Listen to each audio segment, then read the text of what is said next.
Assalamualaikum warahmatullahi wabarakatuh. Perkenalkan, nama saya Zamzam Iqbal Fauj dengan NIM 21000-18381 dari kelas H.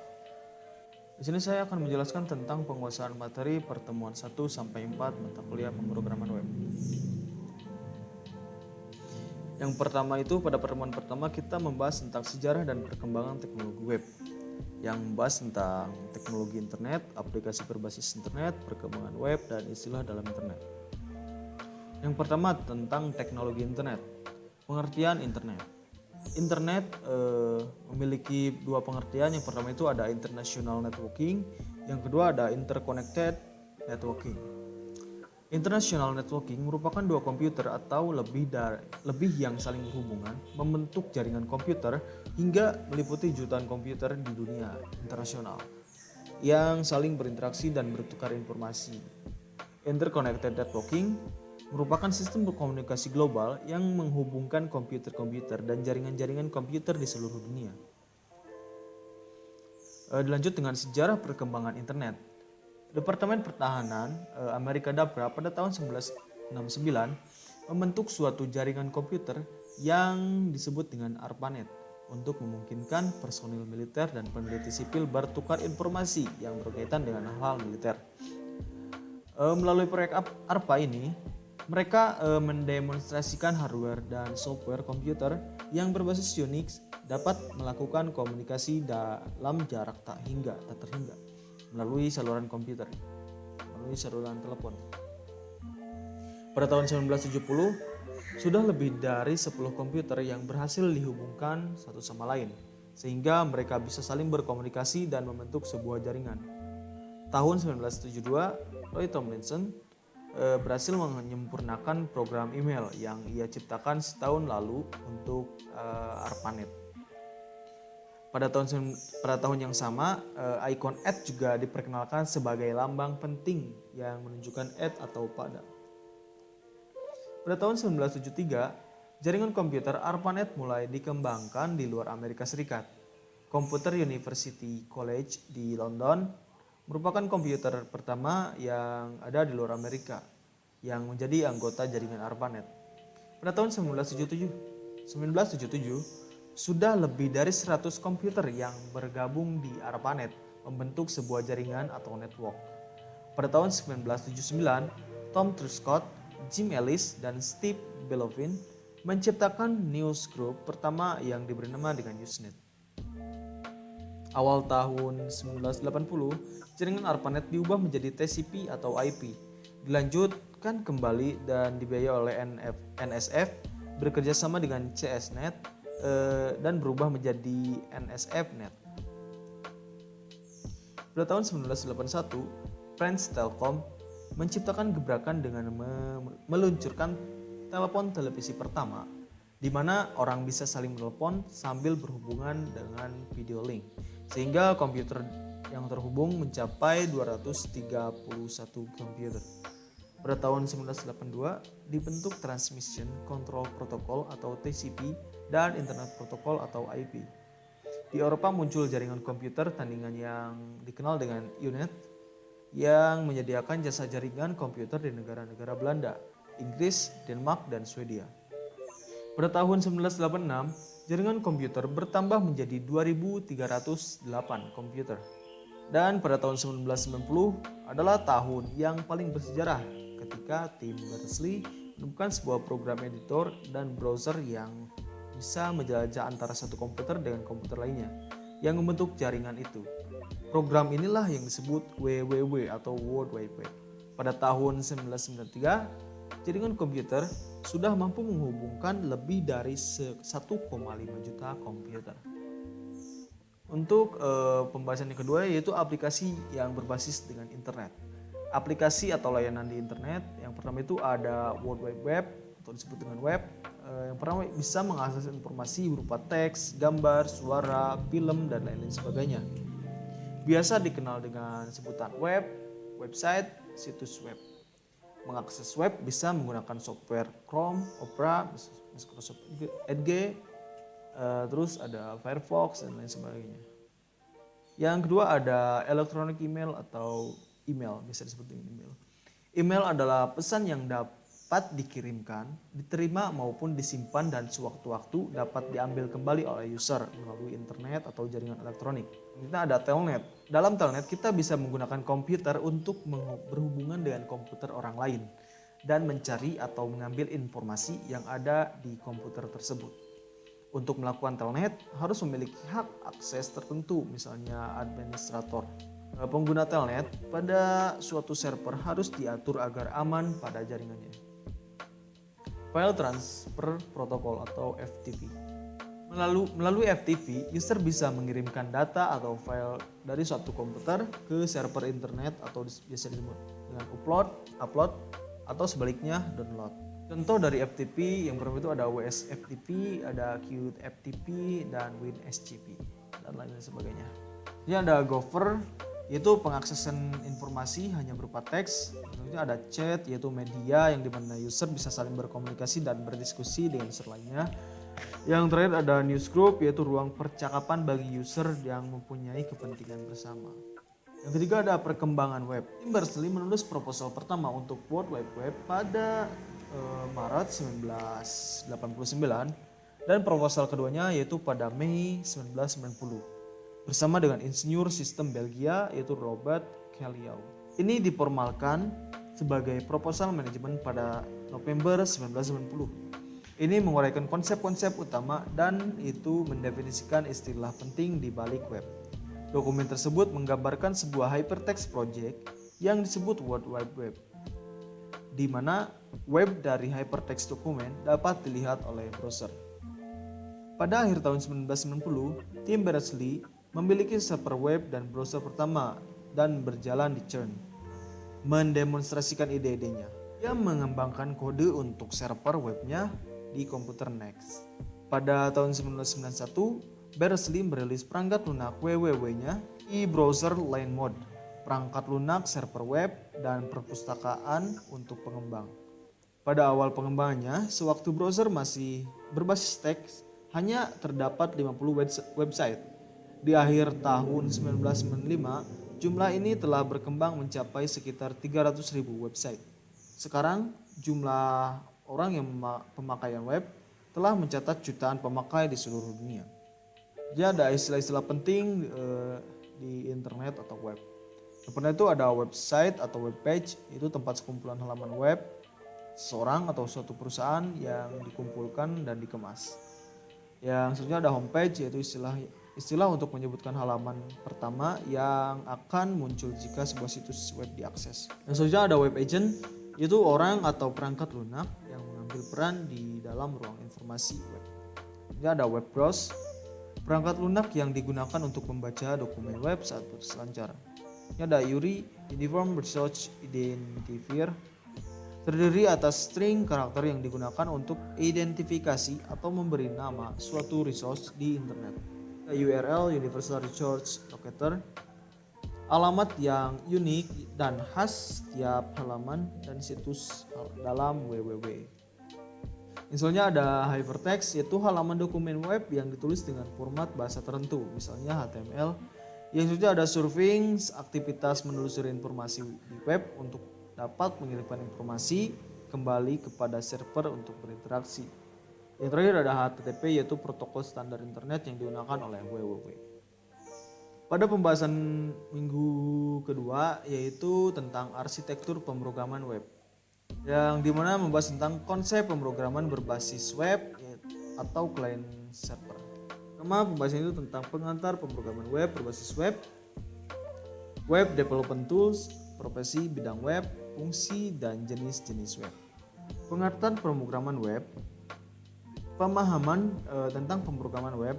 Pemrograman web bisa membuat program aplikasi yang berbasis web. Aplikasi yang berbasis web, aplikasi yang dibuat dengan memanfaatkan mekanisme dan aplikasi yang sudah ada pada sistem www atau web. Aplikasi yang berbasis web. Ada banyak sekali aplikasi yang berbasis web yang tersedia saat ini, antara lain chatting, sistem informasi, email, milis, forum, penjualan online, dan lain sebagainya. Keunggulan dari aplikasi berbasis web ini antara lain yaitu platform independen. Artinya aplikasi ini dapat dijalankan oleh sistem operasi Windows, Linux, BSD, dan Mac.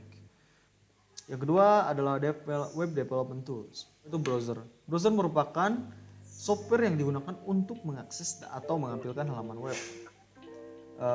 Yang pertama, browser digunakan untuk berkomunikasi dengan server web melalui protokol HTTP. Mekanisme atau kerja pengaksesan dokumen web yang berbasis HTML adalah sebagai berikut. Yang pertama, browser meminta sebuah halaman web ke suatu situs web melalui protokol HTTP. Permintaan akan diterima oleh server. Dan web server mengirimkan dokumen HTML yang diminta ke client. Yang terakhir itu browser client menampilkan dokumen yang diterima berdasarkan kode yang terdapat pada dokumen HTML. Browser untuk pengakses HTML terdapat Internet Explorer, Opera, Chrome, Microsoft Edge, Firefox, dan sebagainya. Yang kedua, untuk pengolah grafis terdapat Photoshop, Framework, Corel Draw, dan lain sebagainya. Untuk pengolah animasi ada Swissmac dan Macromedia. Yang terakhir ada web editornya itu terdapat Notepad++, Dreamweaver, Sublime Text, dan lain sebagainya. Yang ketiga, bidang profesi web. Yang pertama itu sebagai web designer, yaitu bertanggung jawab kepada tampilan visual sebuah situs web meliputi tipografi, grafis, animasi, tata letak, warna, dan lain-lain. Yang kedua ada master web, yaitu bertanggung jawab atas kelancaran dan jalannya sebuah situs web. Yang ketiga itu ada programmer web, yaitu bertanggung jawab untuk membuat halaman web interaktif yang dinamis dengan sebuah bahasa scripting yang menyangkut dengan transaksi, input-output data, dan database. Yang keempat ada sebagai administrator, yaitu maintenance suatu server agar situs yang dikelola senantiasa online. Jenis dan fungsi dari web. Jenis web terdapat katalog, e-commerce, e-learning, komunitas, dan personal. Fungsi dari web sendiri yaitu yang pertama sebagai sarana komunikasi, yang kedua sebagai penyedia informasi, yang ketiga sebagai hiburan, dan yang keempat sebagai transaksi, yang terakhir sebagai alat pemasaran. Untuk pembahasan ketiga yaitu tentang client-side programming, tentang sintak dasar HTML dan formatting. Yang pertama itu tentang pengantar HTML. Kita harus tahu apa itu HTML. HTML merupakan suatu bahasa yang digunakan untuk mendeskripsikan web page. HTML merupakan singkatan dari Hypertext Markup Language, di mana suatu markup language merupakan serangkaian markup teks. HTML menggunakan markup teks untuk mendeskripsikan web page. Sejarah dari HTML. HTML dibuat oleh Tim Berners-Lee ketika masih bekerja untuk CERN dan dipopulerkan pertama kali oleh browser Mosaic. Selama awal tahun 1990, HTML mengalami perkembangan yang sangat pesat. Setiap perkembangan HTML pasti akan menambahkan kemampuan dan fasilitas yang lebih baik dari versi sebelumnya. Sebelum suatu HTML disahkan sebagai suatu dokumen HTML standar, ia harus disetujui dulu oleh WWC untuk dievaluasi secara ketat. Setiap terjadi perkembangan suatu versi HTML, maka mau tidak mau browser pun harus memperbaiki diri agar bisa mendukung kode-kode HTML yang baru tersebut. Sebab jika tidak, browser tidak akan bisa menampilkan HTML tersebut. Perkembangan HTML dari versi 1.0 sampai 5.0. Yang pertama itu pada versi 1.0. Pada versi ini merupakan versi pertama sejak lahirnya bahasa HTML yang memiliki kemampuan untuk heading, paragraf, hypertext, manipulasi teks seperti bold dan italic, serta memiliki hubungan terhadap penggunaan sebuah gambar. Pada versi 2.0, HTML versi ini lahir pada tanggal 14 Januari 1996 dengan beberapa kemampuan tambahan seperti penambahan form, dan hal ini menjadi cikal bakal adanya proses interaktif dengan pengguna. Mulai versi ini, HTML menjadi awal mula adanya website interaktif. Pada versi 3.0, HTML pada versi ini lahir pada tanggal 18 Desember 1997 yang dikenal dengan HTML+, karena mempunyai beberapa fasilitas penambahan fitur tabel dan paragraf. Selanjutnya pada versi 3.2 yaitu HTML versi ini merupakan versi terbaru penyempurnaan dari versi 3.0 pada bulan Mei 1998. Selanjutnya versi 4.0 yaitu versi yang lahir pada 24 Desember 1999 dengan penambahan beberapa fitur lagi seperti adanya link, image, dan lain-lain sebagai penyempurna dari HTML.2.2. Selanjutnya versi 5.0. Versi ini merupakan versi yang lebih dikenal sebagai HTML5 yang lahir pada tahun 2009 yang menjadi standar baru untuk HTML, XHTML, dan DOM HTML. HTML5 ini merupakan proyek kerjasama antara WWC dengan WHAT-WG atau disebut dengan singkatan dari Hypertext Application Technology Working Group. Ada sintaks HTML. Pada HTML memiliki contoh sintaks dasar yaitu pada elemen HTML diawali dengan awal tag dan diakhiri dengan akhir tag dengan isi dari elemen yang berada di tengah di antara awal tag dan akhir tag. Beberapa elemen dari HTML tidak memiliki akhir tag dan konten seperti BR, ING, dan frame. Selanjutnya ada tag dan properti HTML. Yang pertama itu ada HTML untuk menandai awal dan akhir dokumen HTML. Yang kedua ada head sebagai header dari HTML. Yang ketiga ada title, memberi judul pada dokumen HTML. Contoh sintaksnya yaitu kurung lancip, title, dan ditutup dengan kurung lancip lagi, slash title untuk mengakhirinya. Yang keempat ada body, yaitu untuk menandai awal dan akhir isi dokumen. Sintaksnya itu kurung lancip body, kurung lancip tutup, dan diakhiri dengan kurung lancip dan slash body kurung lancip. Yang kelima ada paragraf dengan sintaks P untuk menandai sebuah paragraf, membuat paragraf baru. Yang keenam ada bold, italic, dan underline. Yang ketujuh itu ada ganti baris atau BR. BR digunakan untuk mengganti baris ke berikutnya. Ada banyak sekali tag dasar pada HTML, tapi saya di sini menampilkan 7 saja. Yang pada contoh pertama itu merupakan contoh dari paragraf, dan yang kedua itu contoh untuk membuat bold, italic, dan underline. Dan contoh yang ketiga untuk membuat garis baru atau BR. Pada pertemuan keempat, kita membahas tentang frame, form, dan elemen-elemennya. Yang pertama itu konsep frame. Konsep frame berfungsi untuk memecah atau membagi beberapa tampilan yang berada dalam satu jendela browser. Masing-masing bagian tampilan dapat berisi sebuah tampilan dari file HTML. Dalam satu jendela browser dapat dibuka beberapa file HTML sekaligus, tergantung beberapa frame dibuat. Untuk dapat menampilkan beberapa file HTML dalam satu window browser, dibutuhkan tag untuk membuat window menjadi beberapa bingkai frame. Sintaks dari frame, yang pertama sintaks menggunakan tag frame. Yang pertama itu ada frame set, itu untuk mendefinisikan himpunan frame. Yang kedua ada frame untuk mendefinisikan frame. Yang terakhir ada iframe, itu untuk mendefinisikan sebuah frame inline. Nah, di pinggir terdapat sebuah gambar yang dimana di dalamnya ada atribut dan keterangan dari frame itu. Contoh dari frame. Di sini saya membuat contoh dari frame, yaitu dari iframe ya. Nah, ini hasil output dari program yang telah saya buat. Selanjutnya ada form dan elemennya. Yang pertama itu kegunaan form. Kegunaan form yang pertama itu ada memperoleh data-data user, baik nama, alamat, dan data lainnya untuk mendaftar pada servis yang disediakan.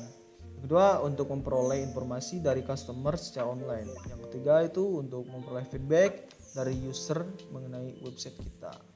Nah, ini merupakan contoh dari platform sendiri yang telah saya buat.